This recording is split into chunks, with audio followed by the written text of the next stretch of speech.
Hello, ladies and gentlemen. I'll get to the point, I suppose.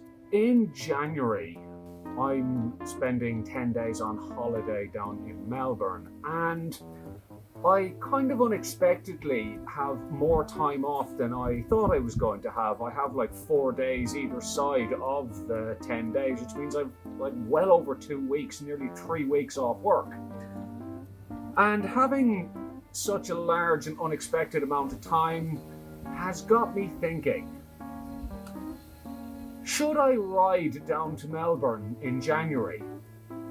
Now, there's a lot of stuff to consider. Firstly, as you all know, the east coast of Australia, especially in New South Wales and southern Queensland, is suffering quite severely from drought and severe bushfires at the moment, meaning that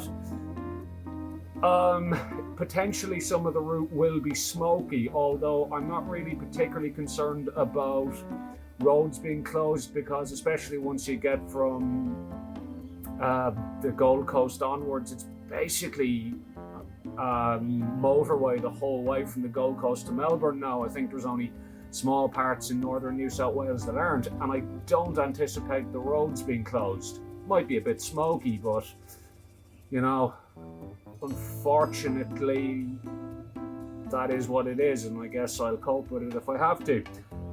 The second issue, I guess, is which way to go.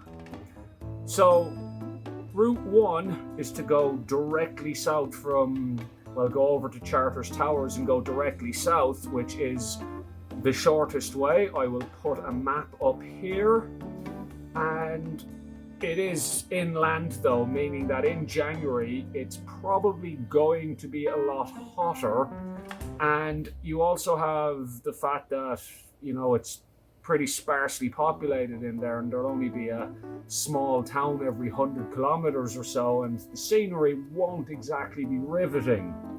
The second option is to go via the coast, which is 600 kilometers longer, but you go all the way along the coast basically from Townsville to Sydney, and you go through places like the Gold Coast, Brisbane and Sydney, which, you know, is obviously going to make for a much more interesting ride.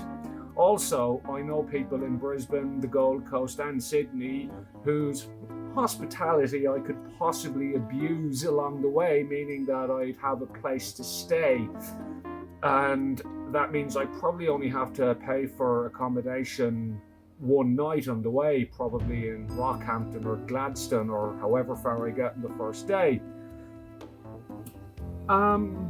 So yeah, this is kind of the little plan I have, I suppose. So I'm going to put it out to you, because a lot of you who watch this channel are probably a lot more experienced at this long distance riding than I am, especially people in Australia and America and Canada and those places who watch me.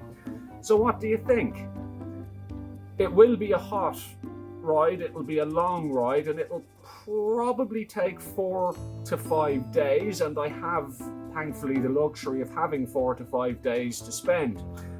It also means that I'll have my own bike down in Melbourne, and it means that I won't have to rent one down in Melbourne, and I'm kind of pricing that up, and like I'm looking at probably $900 to rent a bike for a week down there, and I really don't want to spend all that time in Melbourne without going for a ride. I've still never ridden the Great Ocean Road, for example, and that's something I really want to do when I'm down in Victoria.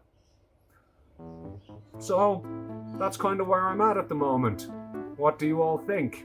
Do you think I'm absolutely mental? Or do you think it would be a mad adventure and that it would probably make for some pretty good videos along the way too? Please let me know in the comments. Like I said, a lot of you are a lot more experienced at this than I am, and I'm very keen to know what you all think. Chat to you soon, lads. Probably worth mentioning that I'm moving house at the moment, which is why there's a kitchen table behind my bike and a washing machine in my garage. So On-bike videos will return as soon as the horror of moving house is over and done with.